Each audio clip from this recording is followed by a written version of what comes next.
Minuit encore une fois, tu es là, dans le noir, à écouter cette voix que tu essaies d'ignorer toute la journée. Cette semaine, combien de fois t'es-tu dit, je travaille dur? Pourquoi ça ne change pas? Combien de fois tu as regardé ton compte bancaire en te demandant pourquoi l'argent ne vient pas? Combien de fois tu t'es promis de commencer bientôt? Ce soir, on va parler de ça, de ces mensonges que tu te racontes, de ces pièges dans lesquels tu restes coincé. Parce qu'à minuit, on arrête de se mentir. Alors respire et écoute. Travailler dur ne suffit pas, je sais. Ça fait mal à entendre. On a toujours dit, travail dur, tu réussiras. Mensonge. Regarde autour de toi, combien de gens à Lomé travaillent dur. Des milliers. Le maçon qui porte ses sacs de ciment sous le soleil depuis 15 ans. Il travaille dur. La vendeuse au marché qui se lève à 4 heures du matin et entre à 20 heures. Elle travaille dur.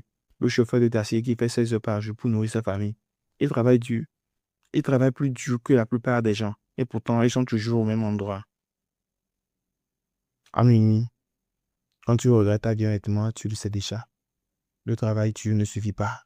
Ce qui compte, c'est pas combien tu travailles, c'est sur quoi tu travailles.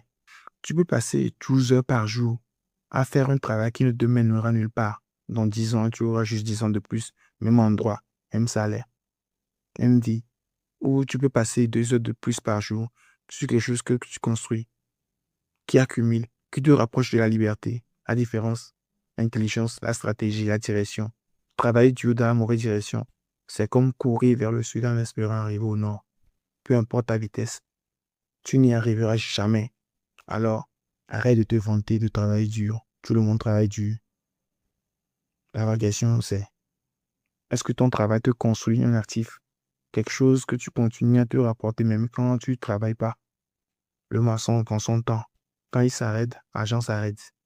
Mais l'entrepreneur qui a formé une équipe de maçons, lui, il gagne même quand il dort. Tu vois la différence? À minuit, sois honnête avec toi-même. Ton travail est dur. Il construit quoi exactement? Si la réponse est juste mon salaire du mois, alors tu n'es pas en train de construire. Tu es en train de survivre. Et la survie, ce n'est pas une vie. Alors oui, travaille. Mais travaille avec ta tête, pas juste avec tes mains. Travaille sur quelque chose qui s'accumule, qui grandit, qui te libère. Parce que dans 20 ans, ton corps sera fatigué. Et si tout ce que tu as, c'est ta capacité à travailler dur, sera fini. L'argent respecte la clarté. On l'avait pourtant bien dit. Pourquoi l'argent ne vient pas? Tu te poses cette question souvent, non? Surtout à minuit. Laisse-moi te dire quelque chose. L'argent n'est pas mystérieux, comme on le dit souvent. L'argent ne joue pas aux favoris. L'argent suit des règles simples. Et la première règle, l'argent respecte ta clarté. Regarde comment tu parles de tes objectifs. Je veux réussir. C'est quoi réussir? Dis-moi. C'est quoi réussir? Je veux avoir mon business. Quel business? Qui vend quoi à qui? Où? Comment? Je veux gagner de l'argent. Combien exactement? Pour quand? En faisant quoi? Tu vois, tu es flou. Et l'argent déteste le flou. L'argent va vers ceux qui savent exactement ce qu'ils veulent. Ceux qui ont un plan clair. Ceux qui peuvent dire, dans 6 mois, je vais avoir une boutique de 15 mètres carrés à dit de Gomé qui vend des produits cosmétiques avec un stock de départ de 500 000. Et je vise 400 000 francs de chiffre d'affaires le premier mois. Ça, c'est clair.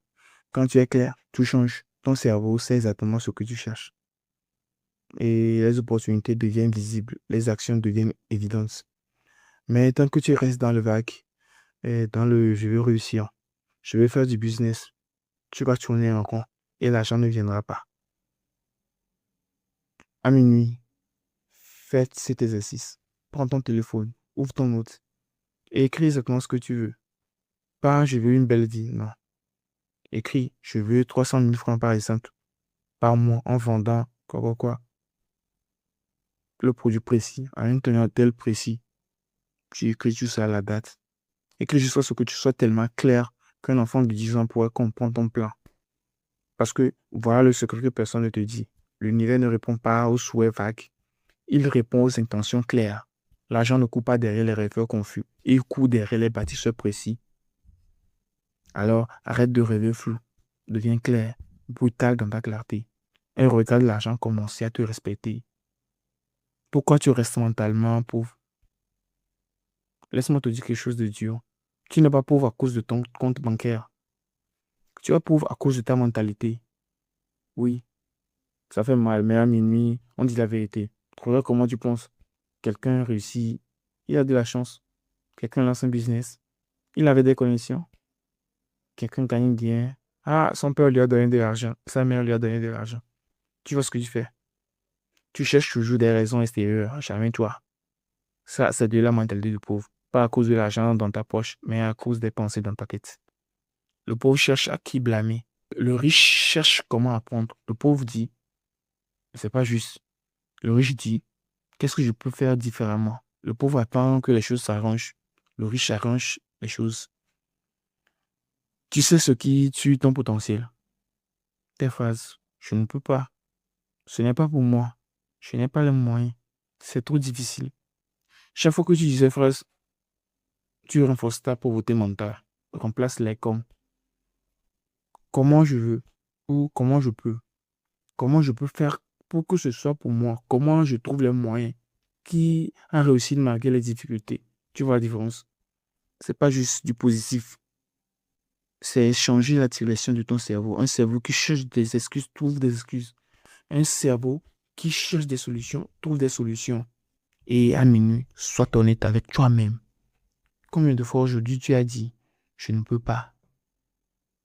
Et combien de fois tu as dit, comment je peux? La pauvreté mentale, c'est pas une fatalité, c'est une habitude. Une habitude de penser que tu peux changer. Commence demain. Chaque fois que tu veux dire, je ne peux pas, arrête-toi, respire et demande-toi, comment je peux?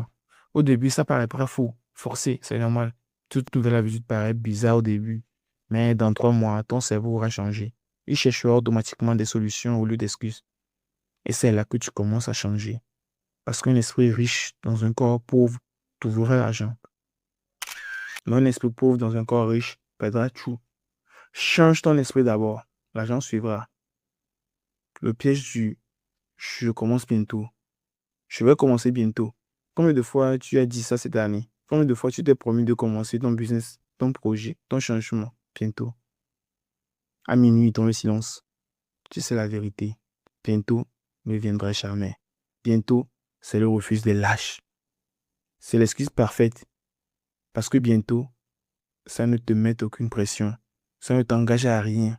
Je commence lundi. Je commence le mois prochain. Je commence quand j'aurai plus d'argent. Je commence quand j'aurai plus de temps. Mensonge, mensonge, mensonge. Tu commenceras jamais. Parce que lundi arrive, tu te trouves dans une nouvelle raison de reporter à lundi prochain. Le mois prochain. Et le mois prochain arrive, tu trouves une nouvelle raison de reporter au mois suivant. Tu sais pourquoi? Parce que tu as peur. Peur d'échouer. Peur du regard des autres. Peur de découvrir que peut-être tu n'es pas aussi bon que tu le penses. Alors reste dans ton confort du bientôt. Dans le fantasme, dans l'illusion que tu vas le faire un jour. Il y a 2 ans, j'ai rencontré un gars qui voulait lancer sa chaîne YouTube. Je commence bientôt, il me disait, je dois juste acheter une meilleure caméra, améliorer mon micro, préparer mieux mes contenus. 2 ans après, il n'a toujours rien posté, hein. Toujours en préparation, toujours bientôt. Pendant ce temps, un autre gars a commencé avec son téléphone. Cassé, vidéo moche, son pourri. Mais il a commencé. Comme Ibrahim Kamara. Ils ont commencé. J'étais là bien avant eux. Ils ont commencé. Jusqu'à ont eu leur apogée. Aujourd'hui, 18 mois après, il a 15 000 abonnés. Il gagne de l'argent avec ses vidéos. Pas beaucoup, mais il gagne. La différence, il a compris que faire vaut mieux que pas faire. Que commencer mal vaut mieux que ne jamais commencer. À minuit, arrête de te mentir. Tu ne commenceras jamais bientôt. Tu commenceras aujourd'hui ou tu ne commenceras jamais. Le mois parfait, on l'avait dit, ça n'existe pas. Les conditions idéales n'existent pas. Tu ne seras jamais prêt. Alors, arrête d'attendre. Commence maintenant avec ce que tu as, où tu es. Ton premier pas sera moche, imparfait, embarrassant même. C'est normal, tout le monde commence comme ça. Mais au moins, tu auras commencé. Et un premier pas moche vaut mieux que 1000 plans parfaits dans la tête. demain matin, pas lundi, pas le mois prochain, demain. Fais une chose, une seule, vers ton objectif. Pose une première vidéo. Si tu veux passer aux créations de contenu, envoie ce message à un client potentiel. Crée une page Facebook. Achète ce premier stock. Une chose, demain, parce que dans un an, tu auras deux options. Regretter de ne pas avoir commencé aujourd'hui. Ou essayer d'avoir 365 jours d'avance sur celui que tu es maintenant. Bientôt est une prison. Aujourd'hui est la clé. Le choix de minuit. On arrive au bout. Minuit tire à sa fin. Bientôt, le jour se lève. Et avec lui, ses distractions, les excuses, le bruit. Mais là, maintenant, dans ce silence, tu as le choix. Ce soir, tu as entendu 4 vérités. Travailler Dieu ne suffit pas. Travaille intelligemment. L'argent respecte la clarté. Deviens précis. Tu restes mentalement pauvre. Change tes pensées. Bientôt est un piège. Commence maintenant. Demain matin, tu te réveilleras et tu auras deux chemins devant toi. Le chemin de gauche, celui que tu connais, confortable, familier. Celui où tu continues à travailler dur sans direction, à rêver flou, à penser pauvre, à dire bientôt. Dans un an, si tu prends ce chemin, tu seras exactement au même endroit, avec un an de plus et un an de regret en plus. Le chemin de droite, celui de l'inconfort, celui où tu deviens clair sur ce que tu veux, où tu changes ta mentalité, où tu commences maintenant, imparfaitement. Dans un an, si tu prends ce chemin, tu ne seras peut-être pas riche, mais tu seras en mouvement, en vrai mouvement. Alors, à minuit, on ne veut pas se mentir. Regarde autour de toi, regarde-toi dans les yeux, demande-toi, quel chemin je choisis. Pas demain, pas lundi, maintenant, à cette heure de minuit, où personne ne te regarde, sauf toi, parce que personne ne changera ta vie à ta place. Ni tes parents, ni ton conjoint, ni ton patron, ni la chance, ni Dieu même, juste toi, à minuit. Quand tu décides enfin d'arrêter de te mentir et de commencer à construire, alors, qu'est-ce que tu décides? Partage ce message à quelqu'un qui dit toujours bientôt, quelqu'un qui mérite d'entendre la vérité. Et rendez-vous la semaine prochaine, à minuit, quand les masques tombent. C'est Nova Donias. Et rappelle-toi, minuit révèle qui tu es. Le jour révèle ce que tu fais avec cette vérité.